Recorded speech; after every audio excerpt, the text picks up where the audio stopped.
की बात करें तो हाथियों के झुंड में केवल हथनियां ही होती हैं, एक झुंड में 10 से 12 हथनियां। ये मैंने पढ़ाया दोस्तों हाथी वाले चैप्टर में, याद है ना। लेकिन फिलहाल हमने इस वीडियो में सबको समाहित किया है, तो आप देखिएगा 10 से 12 हथनियां और उनके छोटे बच्चे होते हैं। हाथी पूरे दिन भर 2 से 4 घंटे ही सोता है, इंपॉर्टेंट है, नोट करिएगा। और उनकी जो चमड़ी होती है दोस्तों बड़ी मोटी होती है, इसलिए जो है पानी में लौटते रहते हैं, जिससे उनको आराम मिलती है।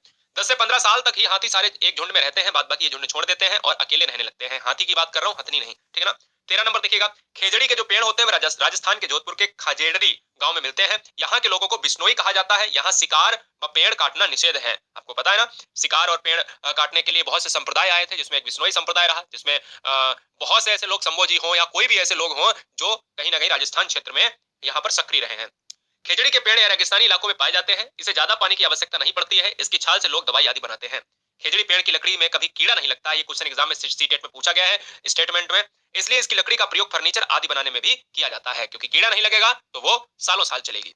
खेजड़ी के पेड़ की फलियों की सब्जी भी बनाई जाती है, क्या बात है। लकड़ी इस्तेमाल होती है, दवाओं में इस्तेमाल होता है, फल और पत्तियों से सब्जी बनती है ना। चलिए कुछ जानकारी चींटियों के बारे में आइए जान लेते हैं। सभी चींटियों का काम बटा हुआ होता है और रानी चींटियां अंडे देती हैं, और सभी सिपाही चींटियां बिल का ध्यान रखती हैं। ये भी बात दिमाग में बैठा लीजिए। 18-19 नंबर सीटेट का इतना चुनिंदा क्वेश्चन है, जितना हाथी से प्रश्न आता है यही से दोस्तों एग्जाम में पूछा जाएगा। इंपॉर्टेंट है, नोट कर लीजिएगा। चलिए, सभी मजदूर चींटी बिल तक भोजन ढूंढ कर लाती हैं। सारी इंपॉर्टेंट फैक्ट है ये। मधुमक्खियां की बात कर लें तो मधुमक्खियां, दीमक और ततैया भी चींटियों की तरह समूह में कार्य करते हैं, जबकि मकड़ी नहीं समूह में रहती है, याद रखिएगा। अक्टूबर, ये बहुत इंपॉर्टेंट फैक्ट है, ये एग्जाम में देखने को मिलेगा।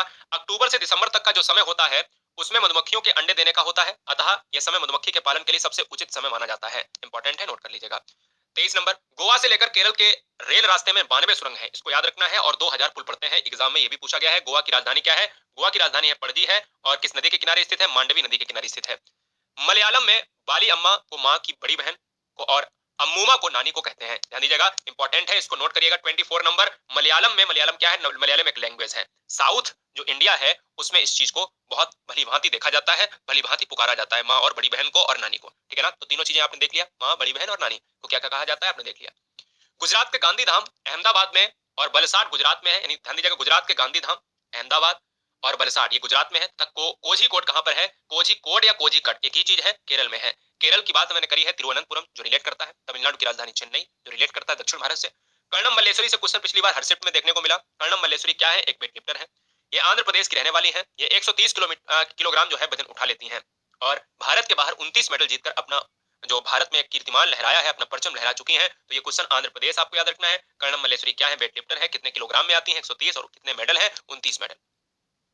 उत्तर प्रदेश राज्य में कचनार के फूलों से, केरल राज्य में केले के फूलों से, और महाराष्ट्र राज्य में सहजन के फूलों से सब्जी बनाई जाती है। क्वेश्चन एग्जाम में इनमें से मैंने 27 नंबर क्वेश्चन में मैंने 3 क्वेश्चन करे हैं। उत्तर प्रदेश में कचनार के फूल, केरल में केले के फूल की सब्जी, महाराष्ट्र में सहजन के फूलों की सब्जी बनाई जाती है। तो 3 क्वेश्चन है, 3 में से एक एग्जाम में देखने को मिलेगा, इंपॉर्टेंट है। 28 है, गुलदावरी और जीनिया के फूलों से रंग बनते हैं, जिससे लोग कपड़े रंगने का काम करते हैं। बड़ा अच्छा क्वेश्चन है। गुलदावरी और जीनिया के फूलों से रंग बनते हैं, और जो हम लोग आजकल कपड़े पहनते हैं ना, नीले, हरे, काले, पीले, लाल, सफेद, तो उनको रंगने के लिए काम किया जाता है। बिहार राज्य में मधुबनी, यहाँ से क्वेश्चन तो हर बार शिफ्ट में देखने को मिलेगा। बिहार राज्य में मधुबनी नाम का एक जिला है।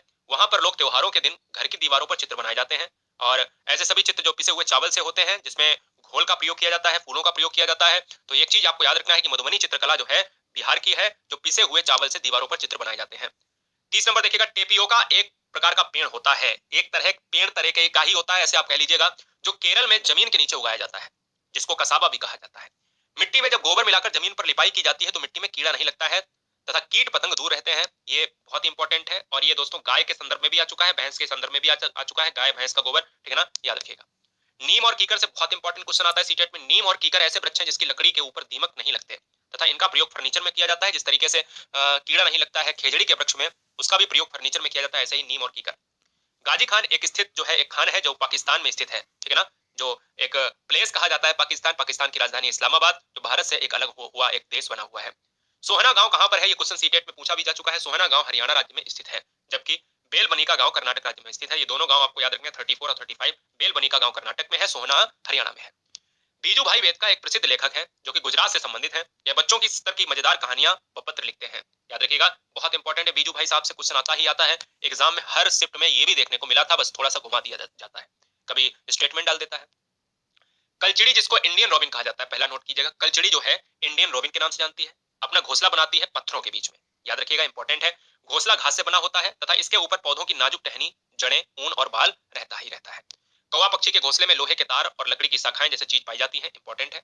39 देखिएगा, कोयल की अगर मैं बात कर लेता हूं तो देखिए कौवा जो होता है वो कोयल के बच्चों को सेता है, कोयल के बच्चों को पालता है, और जब वो बड़े होते हैं तो पता चलता है अरे ये तो मेरे बच्चे नहीं है, तो फिर उड़ जाते हैं। कोयल बच्ची अपना घोंसला नहीं बनाती है, कौवे के घोंसले में अंडा देती है और वही उसकी रखवाली करता है। फाख्ता पक्षी कैक्टस के कांटों के बीच में तथा मेहंदी की मेड़ पे घोंसला बनाती है, ये भी इंपॉर्टेंट है, नोट करा जाए। ये पक्षियों से 2-3 क्वेश्चन हमने लिए हैं। गौरैया पक्षी कहीं भी घोंसला बना लेती है, अलमारी के ऊपर, आईने के पीछे आदि, और किसी भी कबूतर भी ऐसे ही अपना घोंसला बनाते हैं, क्योंकि गौरैया पक्षी को कहा जाता है घर की चिड़िया कहा जाता है।